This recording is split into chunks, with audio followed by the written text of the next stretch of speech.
Mesdames, Messieurs, bonjour. Michel Lacroix qui vous souhaite la bienvenue encore une fois cette semaine à l'émission au 19e. De la visite importante cette semaine à l'émission, nul autre que Rickie Fowler, un des joueurs vedettes sur le circuit PGA Tour, un des joueurs les plus sympathiques à évoluer sur les circuits professionnels. Un autre invité qui, lui, a fait parler de lui longtemps dans le domaine du hockey. A-t-il compté, oui ou non, des Nordiques de Québec, Alain Côté? Et aussi Dominique Racine, directeur général de la PGA du Canada, section Québec. Quel est son rôle pour les golfeurs, mais surtout pour les golfeurs professionnels du Québec? Tout ça et plus encore cette semaine à l'émission au 19e. Au 19e, une présentation de RBC au service de votre réussite. En collaboration avec Mulligan Centre du Golf. Pour un nouvel élan.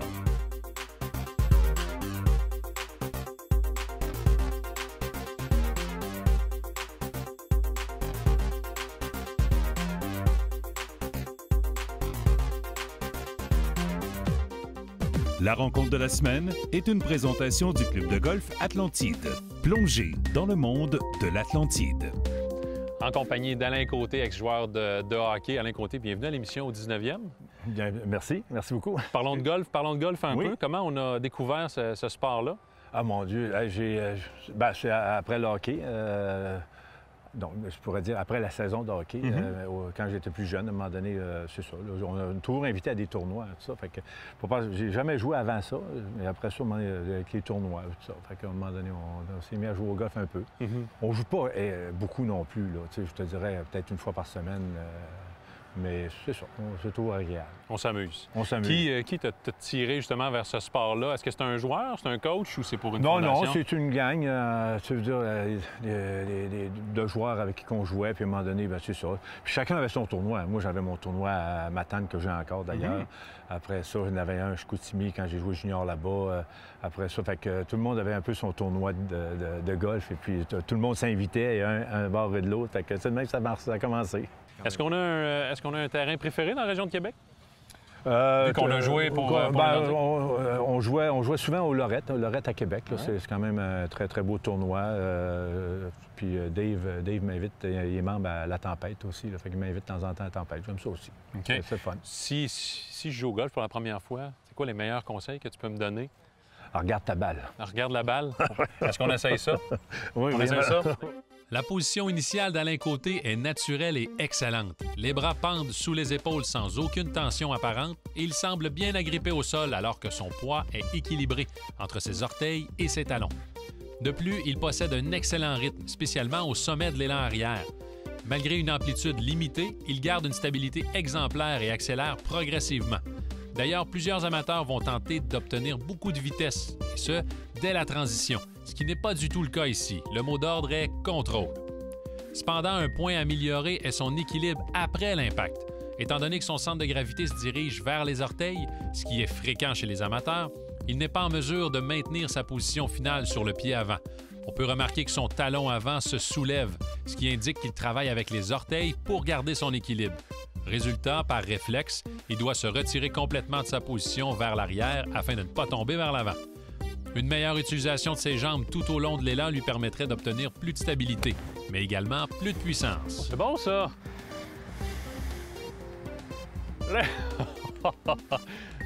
Voici la question quiz de la semaine. On sait qu'il y a eu passablement de changements quant au calendrier du circuit PGA Tour. Ainsi, le championnat de la PGA est présenté dorénavant au mois de mai.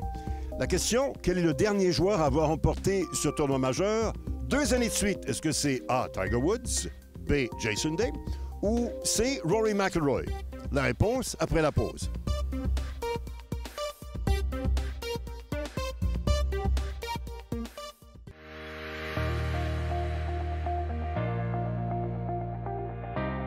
Quel est le dernier joueur à avoir gagné le championnat de la PGA 2 années de suite? La réponse, c'était A, Tiger Woods. Il a signé cet exploit en 2006 et 2007 et avait également remporté ce championnat 2 années de suite en 1999 et en l'an 2000. Cette semaine, au 19e, accueille Dominique Racine, qui est le directeur général de la PGA du Québec, l'Association des professionnels. Dominique, d'abord, bienvenue. Merci de m'accueillir, j'apprécie. Un plaisir d'être ici. Qu'est-ce que ça représente pour vous, le travail de directeur général de l'Association des pros? Bien, je pense que le premier mot, c'est la passion. Avoir été un professionnel moi-même dans le passé, je pense que je comprends la situation du professionnel de golf au Québec en ce moment. Et puis, mon objectif, c'est de rendre la situation des professionnels au Québec le mieux possible, de bien les encadrer, de recruter, trouver la relève, qu'on va avoir besoin de la relève, et puis vraiment d'expliquer à l'industrie du golf puis à tous les clubs de golf au Québec que c'est un investissement et puis c'est une priorité d'avoir un pro de la PGA du Québec dans leur établissement parce qu'on est les plus, on est les plus passionnés, là. Fait que quand tu sais que quand tu as un pro dans ta boutique qui reçoit le public, tu sais que tu as un individu talentueux, passionné, formé, qui va aider à rehausser la valeur du club, augmenter les revenus et puis l'expérience de tous les membres et le public. Le nombre de professionnels au Québec, de professionnels de golf, il y en a combien? Et combien vous en avez besoin, disons, dans un avenir assez à moyen ou à long terme? Écoute, en ce moment, on a à peu près 390 professionnels au Québec.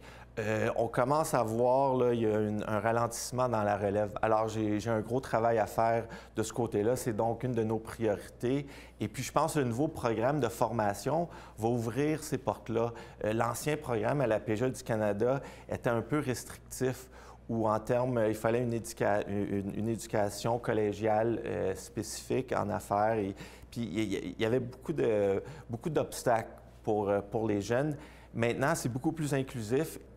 On va former nos professionnels pour qu'ils soient des enseignants hors pair. Et puis, ils vont pouvoir s'éduquer, prendre des cours et de la formation vraiment axés sur l'enseignement. Ce nouveau programme-là va aider mon travail là, à aller chercher la relève. Parce que la moyenne d'âge d'un pro au Québec, c'est 51 ans à peu près. Alors, c'est une de nos priorités, ça. Est-ce qu'on peut aussi impliquer un peu plus les membres de clubs de golf ou les golfeurs publics à jouer avec des professionnels un peu plus? Très bon point. Au cours des dernières années, on a perdu des tournois comme ça, pro-champion, pro-junior, pro-exécutif. Et puis, c'est dans nos plans en 2019 de commencer à ramener ces tournois-là. Je crois que dans notre saison écourtée, c'est difficile pour un professionnel de partir 2, 3, 4 jours pour aller compétitionner. Mais s'il part une journée puis amène quelques de ses clients, ses membres, c'est plus facile à expliquer au conseil d'administration de partir aller compétitionner. Alors, c'est un très bon point. C'est vraiment des événements qu'on veut ramener sur notre horaire. Et promouvoir. Exactement, et promouvoir, oui. Un gros merci. Bonne saison 2019, Dominique. Merci beaucoup, Daniel. J'apprécie. Merci.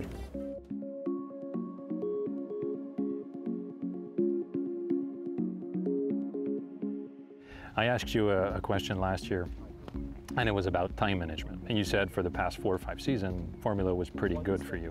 Now, brand new calendar moving forward. What's the positive side, and if there is, the downsides of the new calendar? It's definitely going to be interesting because it's got a whole new flow to the year. The year is going to end a little bit earlier. The majors being spread out, it will space out the summer a little bit, which will be nice, but it's going to pack up the front half of the season a little bit more. So, you know, I have a few sponsor obligations and playing tournaments, which I love. I have great relationships and love playing the events. But it's thrown a little twist in maybe a schedule that we would normally play to where now we're going to have to pick and choose a little bit, and there may be some places that I enjoy playing that I won't be able to go to just based off schedule. And I typically don't play more than 3 weeks in a row, and that's basically based off of, you know, rest. Rest is a big thing, and then also being able to fit in, you know, the days like these. You know, there's shoots and you know, whether it's commercial, still stuff. There's other things we got to do. There's practicing and making sure we're ready to play and be on the top of our game. But at the end of the day, like I said, I think the biggest thing is just making sure we're well rested. Yeah. Last question. You're part of the U.S. team, Ryder Cup, President Cup. How do you flip the vibe from losing the Ryder Cup and then getting on the winning side of the President Cup 1 year after? What's your process as a player? Well, I mean, it's a lot of fun that we get to have these team events, and being in the U.S., we have one every year. You know, feel like everyone else kind of goes every other year. There's some other team events that they do, but I mean, Ryder Cup is obviously the biggest. You know, President's Cup is a blast. It's a lot of fun, and it's been nice. We've been on the winning side there. Ryder Cup, we haven't had much success, especially overseas. We're hoping to continue to win the President's Cup and see if we can run that over into the Ryder Cup. Well, thanks for your time. Wish you a few majors next year. Yeah. Good luck. Thank you.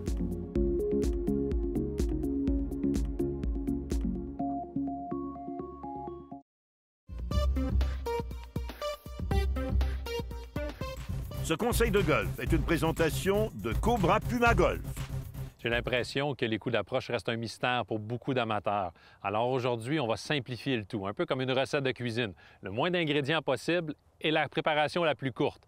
Alors 4 étapes pour réussir tous vos coups d'approche, mais rappelez-vous, il faut toujours maîtriser la première étape pour passer à la suivante, et ainsi de suite jusqu'à la 4e étape. La première, la plus importante à mon avis, c'est de toucher le sol. La grande majorité des gens pensent qu'on soulève la balle grâce à l'angle d'ouverture, mais ce n'est pas uniquement ça, c'est d'utiliser la semelle, le bounce. Il faut toucher le sol.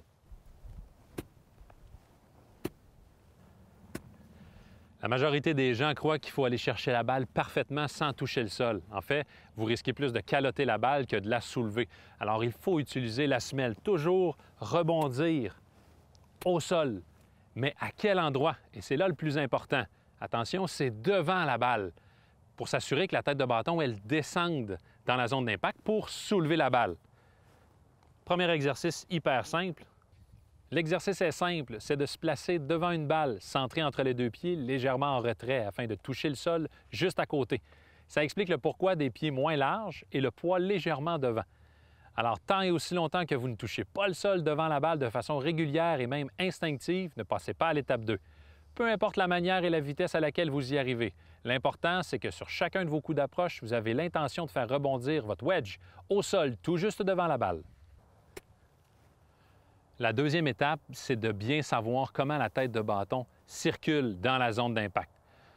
Une fois que l'on sait où toucher le sol et que l'on fait de façon régulière, il faut savoir comment la tête de bâton circule. Il faut couper la balle, un peu comme une slice, comme si on avait un couteau dans les mains. On doit tirer vers soi pour garder la face de bâton bien ouverte. Ce qu'on veut éviter, c'est que la main du bas, c'est-à-dire la main droite pour les golfeurs ou les golfeuses droitiers, ferme dans la zone d'impact. Le pire ennemi d'un coup d'approche, c'est la main basse. En fait, c'est après l'impact que l'on peut vérifier si l'on a bien réussi l'étape 2. Lors de la position post-impact que j'appelle, c'est-à-dire quand les mains et la tête de votre cocheur se retrouvent à la hauteur de votre ceinture, on vérifie 2 choses. La première, est-ce que la tige de votre bâton pointe votre nombril? La deuxième, est-ce que votre face de bâton pointe vers la droite? Est-ce qu'elle est toujours ouverte? Si elle pointe vers la gauche, la main basse a trop travaillé. Ces 2 éléments sont essentiels de 1, s'assurer que les mains sont passives dans la zone d'impact, et de 2, s'assurer que le corps tourne après l'impact également. Juste avec ces 2 premières étapes, je peux vous garantir que si vous les maîtrisez, vos coups d'approche vont changer totalement, ça c'est certain. La combinaison de l'ouverture de la face et de l'alignement de mon corps va donner la direction de la balle, mais je dois m'assurer de m'élancer selon la direction de mon corps et non m'élancer vers la cible. Si je fais ça, la position de mon corps ne sert à rien. Et rappelez-vous que ça ne prend pas énormément d'ouverture de face de bâton et de corps pour créer une différence en termes de trajectoire de balle. Un simple 10 degrés de part et d'autre, c'est suffisant. Alors, pas besoin d'ouvrir de 30 voire 45 degrés votre corps par rapport à la cible. Pour ce qui est de l'étape 4, et c'est la plus difficile à mon avis, la prochaine fois que vous irez au terrain d'exercice pour pratiquer vos coups d'approche, c'est très important, avant de frapper votre balle, vous effectuez des élans de pratique. Il faut bien visualiser votre point de chute, mais aussi trouver les bonnes sensations en termes d'amplitude et de force. Et surtout, toujours répéter les étapes 1, 2 et 3. Le moment le plus difficile est le suivant. Votre dernier élan de pratique, celui qui vous a mis en confiance, mémorisez-le et reproduisez-le avec la balle. Essayez d'avoir un délai court entre votre dernier mouvement de pratique et lorsque vous frappez la balle. Le but ici est d'évaluer vos sensations, votre préparation. Avez-vous été en mesure de reproduire votre dernier mouvement avec la même vitesse, même amplitude, même énergie? Vous seul connaissez la vérité. Le but ici n'est pas de réussir à faire tomber la balle directement sur le point de chute. Le but, c'est de répéter à la perfection le dernier coup d'approche, le dernier élan d'exercice que l'on a fait afin de pouvoir évaluer ses propres sensations et de s'ajuster selon le cas. Alors, les 4 étapes simplifiées, je le répète en conclusion, la première, toujours toucher le sol au bon endroit devant la balle. La deuxième ensuite, toujours important de couper la balle, toujours garder la face de bâton ouverte. La troisième étape, servez-vous des angles, l'angle d'ouverture de votre bâton, mais également celui de votre corps. Et la quatrième étape, servez-vous de vos élans de pratique afin d'ajuster et de faire évoluer vos propres sensations autour des verres. Moi, je vous souhaite bonne pratique et surtout, sortez golfer. Mulligan Centre du Golf présente la capsule équipement. Mulligan Centre du Golf pour un nouvel élan. Salut tout le monde, cette semaine on s'attaque au bois d'allée. Et Sylvain, est-ce que c'est moi ou c'est une pièce d'équipement qui est sous-estimée? C'est-à-dire que bien souvent on retrouve des bois 3, des bois 5 et le bois 5 est plus abîmé que le bois 3. Écoute, dans la plupart de mes ajustements de bâtons personnalisés, je vais vendre beaucoup plus un bois 5 ajusté qu'un bois 3. Ceux qui désirent un bois 3 vont le prendre souvent sur un tee, moins à l'aise avec un driver.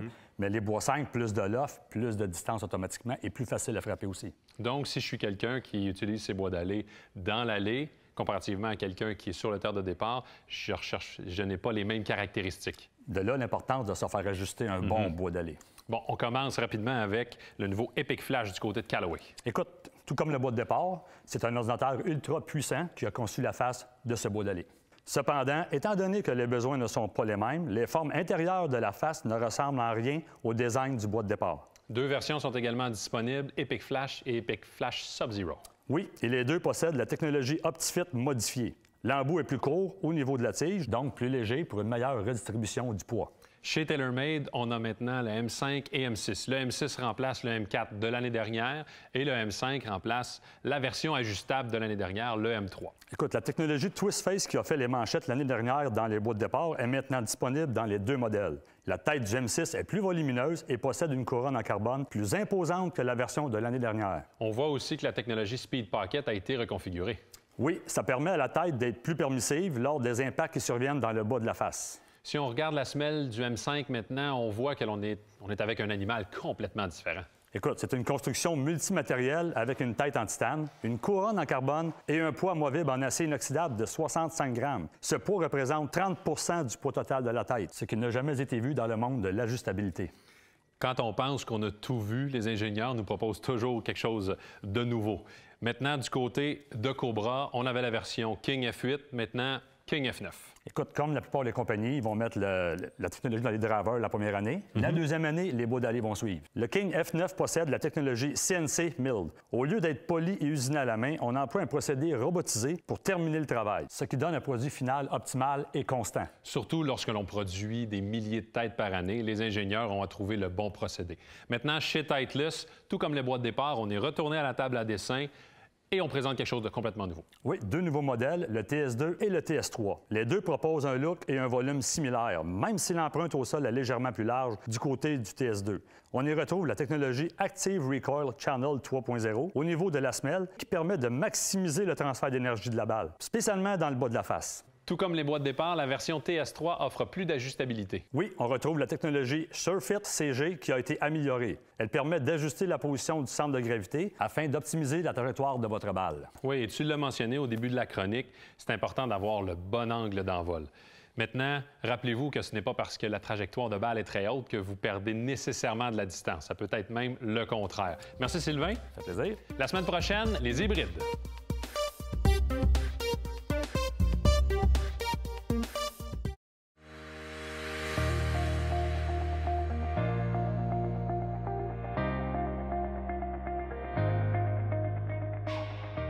Cette semaine au 19e se retrouve dans la magnifique région de Charlevoix et nous visitons le spectaculaire club de golf, le Manoir du Richelieu. Jean-Philippe, tu es ici, c'est ta 20e saison. Parle-nous un peu d'historique du club et le cheminement de l'histoire du club ici. Bien, écoutez, il y a beaucoup d'histoires, hein, comme tous les terrains de golf dans Charlevoix, mais on a de 2002 à 2004 passé par un projet de rénovation. On a construit 10 nouveaux trous et on a rénové le parcours existant, donc pour le repositionner sur une position internationale. Donc, ce qui est intéressant chez nous, on est capable d'offrir 3 séquences de jeux différents à nos clients. Les gens, lorsqu'ils viennent ici, ils vont toujours jouer le magnifique parcours parce qu'à 3 nœuds trous, il y a une roulette qui se fait. Exactement. C'est un petit peu différent de ce qu'on fait d'un parcours habituel de 27 trous. Donc, on a toujours inclus le parcours Saint-Laurent. Donc, quand vous venez jouer au golf chez nous, le parcours Saint-Laurent est toujours inclus. Il y a seulement une période dans la journée qui n'est pas inclus et c'est le dernier croisé de la journée en toute fin de journée. Maintenant, il y a des trous spectaculaires ici. On pourrait en nommer plusieurs. Le travail difficile que je te donne aujourd'hui, c'est de m'en choisir les 3 signatures rouges spectaculaires. Bien, écoutez, on va commencer fort par l'ouverture du parcours Saint-Laurent. Donc, le trou numéro 1 parle d'une normale 5, absolument spectaculaire. On prend le départ à côté du chalet, à côté du terrain d'exercice. On est pratiquement à 250 pieds, 300 pieds plus haut que l'allée. Donc, avec des belles dénivellations dans l'allée. Pas de normale 5 très longue, mais on parle de 485 verges sur les jalons arrière. Cependant, il faut mettre la balle en jeu. Elle est atteignable en 2 pour certains, pour d'autres moins. Et je ne vous cacherai pas, puis ça s'applique à tous les trous. Le défi ici, ce sont les verts. Bien entendu. Exactement. Donc, tout se dirige vers le fleuve. Même si la pente est vers la montagne, ça va aller vers le fleuve tout de même. Second trou, le trou numéro 2, une belle petite normale 3. Nous sommes ici présentement. Écoutez, c'est vraiment quelque chose, pas très long, mais une normale 3 absolument spectaculaire. Vous voyez ça avec la magnifique vue. Fleuve, on voit souvent les bateaux passer ici. Pas très longue, on joue ça une centaine de verges. Cependant, le vert est le défi. Très, très ondulé et ondulé par les côtés. Donc, si on manque notre roulé, c'est pas long que la balle elle va sortir du vert. Donc, c'est vraiment le défi de cette petite normale 3-là. Pour continuer, on se dirige vers une autre normale 5. Elle offre un panorama qui est complètement différent de ce qu'on est habitué. On a la vue sur le fleuve, bien sûr, mais on a la vue sur la Malbaie, sur Cap-Alègue, plus vers les montagnes. C'est une normale 5 qui n'est pas très difficile, mais qu'il faut jouer de stratégie. Alors, c'est spectaculaire, le Saint-Laurent, parce que c'est 1, 2, 3 en partant. Mais comment on vient ici? C'est quoi la manière la plus facile de venir ici? Bien, écoutez, je crois, puis je vais suggérer le forfait golf. Le forfait golf, vous pouvez le magasiner sur notre site Internet. C'est vraiment la meilleure façon et la plus avantageuse de venir nous visiter. Et de plus, on offre une expérience qui est unique. Écoutez, on peut se comparer à les grands resorts américains ou sinon en Europe. Une offre de restauration absolument différente. On a 3 restaurants, 4x4 avec celui du golf. On a parlé du casino, on a parlé du centre multisport, toutes les activités disponibles autour du resort. Vous pouvez tout trouver ça sur notre site web. Magique. Merci beaucoup, Jean-Philippe. C'est un plaisir. Merci d'être venu nous visiter. C'est déjà tout pour l'émission au 19e cette semaine. Soyez des nôtres la semaine prochaine. On a une invitée de marque, nul autre que Brooke Henderson, la jeune sensation canadienne. Quelle joueuse vraiment exceptionnelle. Aussi parmi nos invités, le chanteur Ludovic Bourgeois. Tout ça et plus encore la semaine prochaine à l'émission au 19e. Au 19e vous a été présenté par RBC, au service de votre réussite. En collaboration avec Mulligan Centre du Golf. Pour un nouvel élan.